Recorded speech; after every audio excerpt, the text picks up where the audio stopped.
জয় শ্রীরাম না বলায় বৃদ্ধার হাত মুচকে দেওয়ার অভিযোগ উঠল এক যুবকের বিরুদ্ধে। ঘটনাটি গয়েশপুর পৌরসভার ৯ নম্বর ওয়ার্ডের। এই ওয়ার্ডের বাসিন্দা দীপালি বিশ্বাস গতকাল সন্ধ্যায় দোকান থেকে বাড়ি ফিরছিলেন। সেই সময় এক যুবক তাকে জয় শ্রীরাম বলতে বলে। তিনি অস্বীকার করলে হাত ধরে টানা হেঁচড়া করে সেই সময় আঘাত পান তিনি।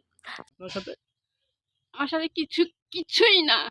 আমি শুধু দোকান থেকে আসছিলাম, আসার সময় আমাকে বলল কথা আছে তোমার সাথে। আর কথা আছে, ঠিক আছে। আমি গেলাম, ভালোভাবে যাচ্ছিলাম।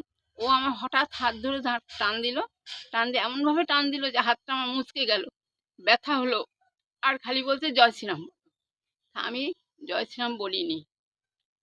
লোকজন দাঁড়িয়ে গেল, ও আস্তে সরে গেল। কে ছেলেটা কে? ছেলেটা হলো আমাদের পাশেরই, ওই প্রীতম বলে একটা ছেলে। ও ও- ও ও কি কোনো রাজনৈতিক দলের সঙ্গে যুক্ত? তা আমি জানি না, সঠিক কিছু জানি না। হঠাৎ এসে আপনাকে হ্যাঁ, জয় শ্রীরাম বলতে বললো? হ্যাঁ। ও আমাকে কোনোদিনই কিছু আমার সাথে কথা নেই ওর সাথে। ওই নেশা টেশা করে ছেলে? হ্যাঁ, নেশা করে, খুব নেশা করে। আপনি কি থানায় বা পুলিশের কাছে জানিয়েছেন? হ্যাঁ, জানিয়েছি। কালকে রাত্রিবেলাও ফোন করেছিল পুলিশ, আমি জানিয়েছি সব।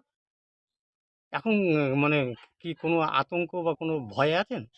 এখন কোনো ভয় নেই। ও বলছে, দিদা আমি কোনোদিন, কালকেও এসে পায়ে ধরেছে।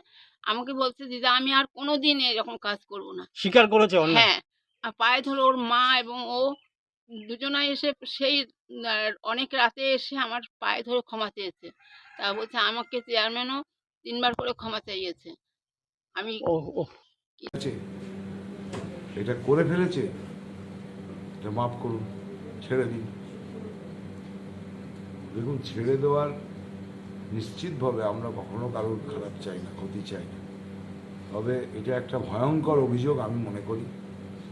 কারণ বিভিন্ন জায়গায় প্ল্যান্টেড যেটা বলে, এই ধরনের ব্যক্তিবর্গ বিজেপির কিছু তাদের পয়সা দিয়ে হোক বা যেভাবেই হোক প্ররোচিত করে তাদেরকে মার্কেটে ছেড়েছে। তারা ভাবছে এইভাবে গয়েশপুরে ক্ষমতায় আসবে।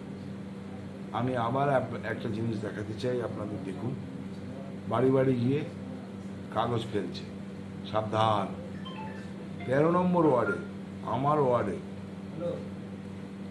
এক বৃদ্ধা মহিলাকে রাত্রির বেলাতে কানের ওপর এক থাপ্পড় মেরেছে। সে বৃদ্ধ মহিলা পড়ে অজ্ঞান হয়ে গেছে। স্বাভাবিকভাবে সেখানে আতঙ্ক হয়েছে। তাকে পুলিশ ধরতে পারেনি।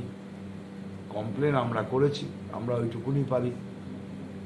তারও খোঁজ আমরা চালাচ্ছি, কিছুটা ট্রেস হয়েছে। এখন আপনাদের টিভিতে কি বলবো, যত বিতর্কর মূলে হচ্ছে আমাদের দিদি, তার ক্ষমাশীল মনোভাব। সে বলেছে কাউকে কিছু বলবে না।